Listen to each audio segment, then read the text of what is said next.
शाळकरी वयात आपल्या सगळ्यांच्याच कानावर एक प्रश्न नेहमी पडला असेल.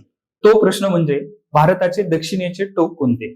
या प्रश्नाचं उत्तर आपण डोळे झाकून इंदिरा पॉइंट असं सांगायचो. हे सांगण्याचे कारण म्हणजे इंदिरा पॉइंट ज्या बेटावर आहे ते बेट म्हणजे ग्रेट निकोबार. सध्या ग्रेट निकोबार चर्चेत असण्याचं कारण म्हणजे लोकसभेतील विरोधी पक्षनेते राहुल गांधी यांनी नुकतीच या ग्रेट निकोबार बेटाला भेट दिली.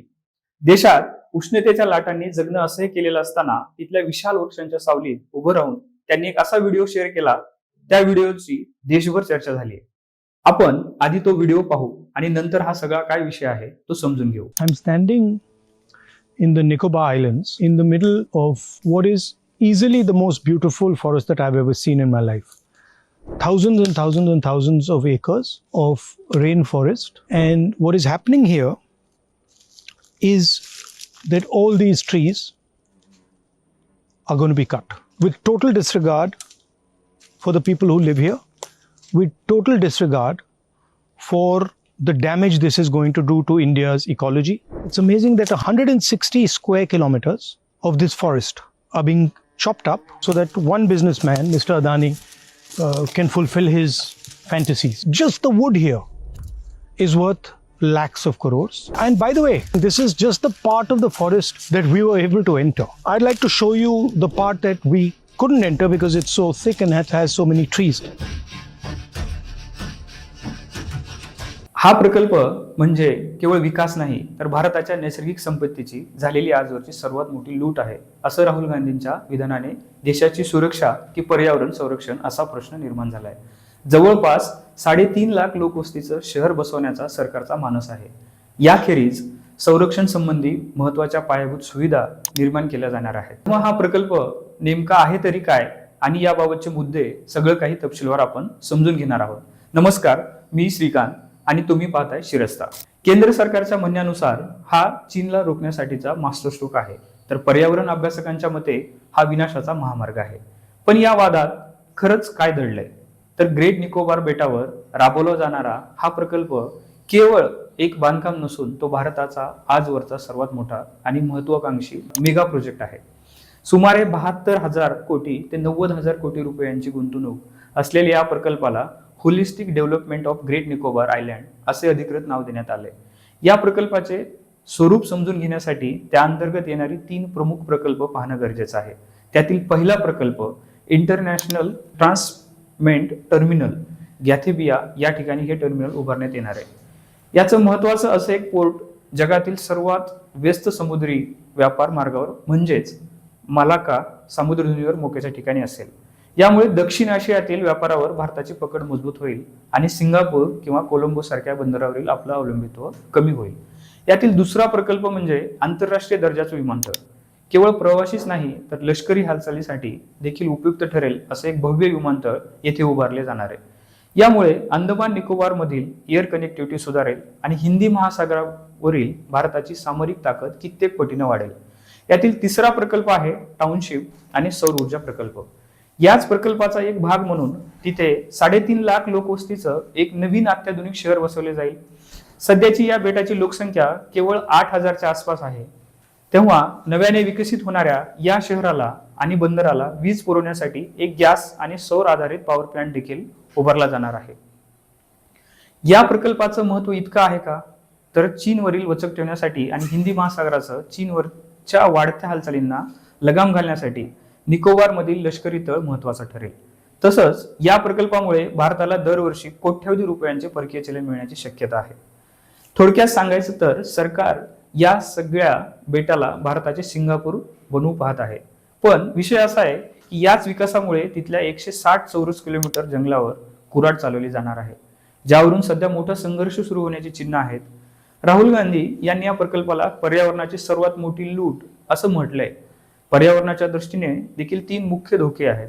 त्यातला पहिला धोका म्हणजे या बेटावर असणारी निसर्गाची मुक्त उधळण संपुष्टात येणार आहे. सूर्यप्रकाश जमिनीपर्यंत पोहोचू शकत नाही इतकं घनदाट जंगल या ठिकाणी आहे. असं असताना या प्रकल्पासाठी तब्बल 160 चौरस किलोमीटरचे जंगल साफ केले जाणार आहे. सरकारी आकडा सांगतो की 9,64,00,000 झाडे तोडली जातील. जेव्हा 10 लाख झाडे तोडली जातील तेव्हा तिथल्या जैवविविधता, पक्षी, प्राणी, वैशिष्ट्यपूर्ण प्रजाती यांचाही विनाश होणार आहे. केवळ झाडं तोडणं नाही तर एका नैसर्गिक कार्बन सिंकचा हा नाश आहे. यातील दुसरा महत्वाचा धोका म्हणजे सिमेंटचा विळखा आणि उष्णता. आपल्याला माहिती आहे की झाडे तोडून इमारती उभ्या केल्यावर काय होतं.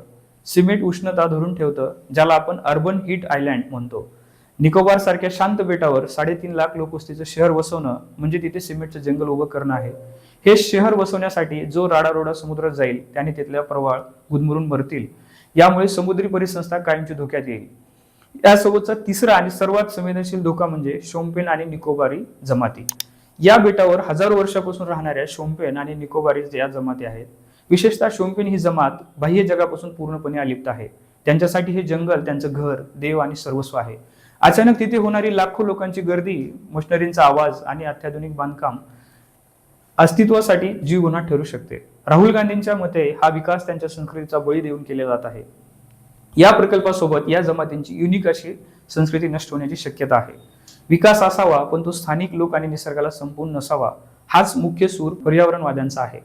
यात लक्षात घेण्यासारखं आणखी एक मुद्दा उरतो. एका बाजूला पर्यावरणाचा ऱ्हास होत असल्याचा आक्रोश सुरू असताना दुसरीकडे केंद्र सरकार आणि सुरक्षा यंत्रणा या प्रकल्पावर ठाम आहेत. आणि ठाम असण्याचं कारण म्हणजे राष्ट्रीय सुरक्षा. आपल्या देशाच्या सुरक्षेतून विचार करता हा प्रकल्प हिंदी महासागरातील वॉच टॉवर असेल. त्याचं कारण म्हणजे ग्रेट निकोबार बेटाचं स्थान भौगोलिक दृष्ट्या अत्यंत महत्वाचं आहे. हे बेट जगातील सर्वात वर्दळीच्या मलक्का समुद्रधुनीच्या तोंडावर आहे. जगातील बराचसा व्यापार आणि चीनचा 70 ते 80% तेल पुरवठा याच मार्गावरून होतो. जर चीनने हिंदी महासागरात काही कुरापती केल्या तर या बेटावर असलेला आपला लष्करी आणि हवाई तळ त्यांना चोख प्रत्युत्तर देण्यासाठी गेम चेंजर ठरू शकेल. हे काहीही असलं तरी या प्रकल्पाचा वाढता विरोध पाहून राष्ट्रीय हरित लवादाने या प्रकल्पावर पूर्णपणे बंदी न घालता काही कडक अटी घातल्या आहेत. त्यांनी एक हाय पॉवर्ड कमिटी स्थापन केली आहे, जी या प्रकल्पाचा पर्यावरणीय परिणामावर लक्ष ठेवेल. सरकारचं म्हणणं आहे की आम्ही जितकी झाडं तोडणार आहोत त्या बदल्यात दुसऱ्या ठिकाणी तेवढीच झाडं लावली जातील. तसंच या प्रकल्पाने आणखी एक धोका व्यक्त केला जातोय. तो धोका आहे सुनामीचा. नॅशनल डिझास्टर मॅनेजमेंट अथॉरिटी साठी एक मोठं आव्हान आहे.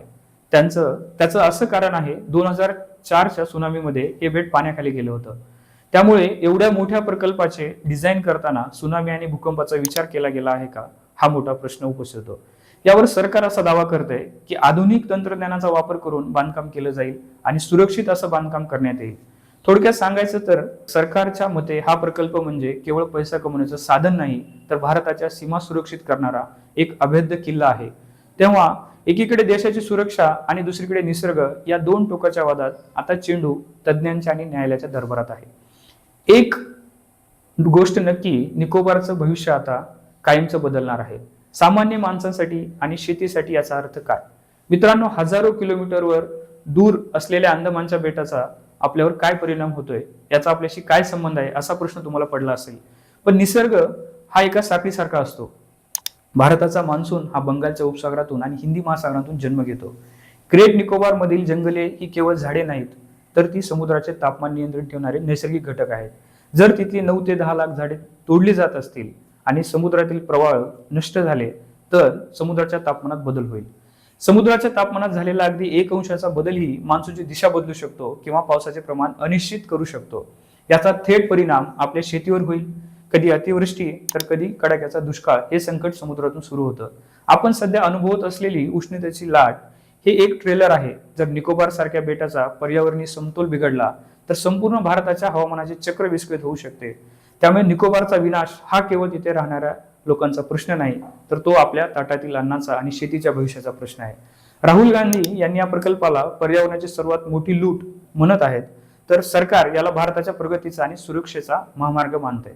भारताला चीनच्या धोक्यापासून वाचवण्यासाठी सुरक्षा हवीच आहे, पण ती सुरक्षा आपल्याच निसर्गाच्या मुळावर उभी असावी का, हा देखील प्रश्न या निमित्ताने उभा होतो. या प्रकल्पाबद्दल तुम्हाला काय वाटतं? देशाच्या सुरक्षेसाठी हे जंगल आणि तिथली आदिम जमातीचा बळी देणं योग्य आहे का, की आपण आपल्या विकासाचा एखादा मध्यम मार्ग शोधायला हवा? तुमच्या प्रतिक्रिया कमेंटमध्ये नक्की सांगा आणि हा माहितीपूर्ण व्हिडिओ जास्तीत जास्त लोकांपर्यंत शेअर करा.